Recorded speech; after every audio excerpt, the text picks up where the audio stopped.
Good morning, guys and gals. The empty workbench behind me can only mean one thing today. It's brew day. Today we're gonna do something a little bit crazy, okay? This is what I'm calling log beer. We're gonna be making beer and fermenting it with a log. Okay, I saw this video on Clawhammer Supply's YouTube page. I'm gonna post all of the resources that I used for this down below in the description so you can look these up and kind of find out more of the science behind it. Clawhammer did a really good video, and this is based on a recipe by Daily Crafting. Okay, he says, I'm gonna put the recipe up on the screen at this point. He just says, in 7 gallons of water, we're gonna mash 11 pounds of Pilsner malt. Okay, I'm usually at about 1.3 quarts per pound. I'm still gonna mash in 7 gallons of water, but because of the dead space on the bottom in my RoboBrew, I'm only gonna have 5 gallons and 1 quart of water touching these 11 pounds of grains. So I'm gonna be mashing at 1.9 quarts of water per pound of grain instead of the 1.3 that I normally do. Today is just gonna be completely unconventional. I'm just going with it. I'm just doing what he recommends. I was at my in-laws' house with my wife last weekend, and I was just walking around the property looking for a good log. They have a lot of firewood out back, so I kind of chose the driest piece of that didn't look like it had much mold on it. Hopefully there's no mold on it. This particular log we have suffers from a really bad case of being cut in half. As I was splitting, you know, this is probably some pretty old wood. Still looks fresh. I mean, it's not rotten or anything like that. But as I was splitting the pieces, you know, this one's split in half, but it's fine. It's still one log in my mind. To me, we'll call it the twins. Okay, they're not identical. So we're gonna heat or strike water to 158 because that'll cool off once I dough in. I'm gonna mash for 60 minutes at 155 degrees, which is a little higher. I normally mash at 152. We're gonna do 155 today. I'm gonna boil for 60 minutes, adding a ½ ounce of mosaic at the 30-minute mark, and then another ½ ounce of mosaic at flame out. So that's not many hops. Daily Crafting, I guess, when he did his log beer, he didn't add hops the first few times, something, and it came out too sour because of the wild yeast. And he found that the more hops you add, the less of those sour notes you get, because it keeps certain strains of yeast from producing anything, really. It keeps them from fermenting. So I'm gonna just add the hops that he suggests that I use. Then I'm gonna chill down to room temp, it says. I'm gonna chill down to 70 degrees. I'm gonna transfer it to the bucket and add the log. Another crazy thing, Clawhammer said nothing about sparging. They just pulled their grains up and let them drain out for 10 minutes. So I guess we're not sparging. I'm just gonna do what it says. Here's the thing. I have a lot of questions about this, but at the end of the day, if I'm gonna dump a log in my beer to ferment, what the hell am I really considering? You know, I'm just gonna do it like they say to do it, and we'll come right back here and taste it. Okay, cheers guys, happy brew day. Let's get to mashing.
hell of a brew day.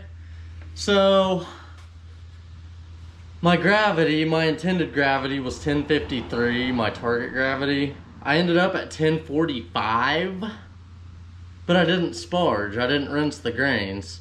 So either those guys at Clawhammer left out the fact that I need to sparge, or something, I don't know. Next time I'll definitely sparge. Okay, and then what makes me a little leery, besides the fact that I'm dumping a log into my fermenter, I had my whole damn arm in that thing. I was using full beer bottles inside a mesh net as a weight to keep them down, but they kept popping back up and I kept having to reach down and get my bottles. I had my arm in that damn beer for God knows how long, minutes, on and off, trying different objects to hold the logs down. So it feels like a shit show, but at the end of the day, I'm putting logs in my beer to ferment. So more than likely it's gonna be okay. Okay, the beer will come out as intended. I'm gonna let it ferment for about 3 days and then I'm gonna remove the logs. Okay, and then I'm gonna put the lid back on and let it ferment out for about 3 weeks. And I'm gonna bottle directly from there. Okay, so when I'm sitting right here holding this log beer here in, 5 weeks, something like that, after it's carbonated, I hope I can say it's good. I hope I can give you a good report, but this shit's crazy, folks. All right, thanks for brewing along with me today. Keep drinking that beer, keep drinking that home brew, and we'll see you back here real soon. Peace.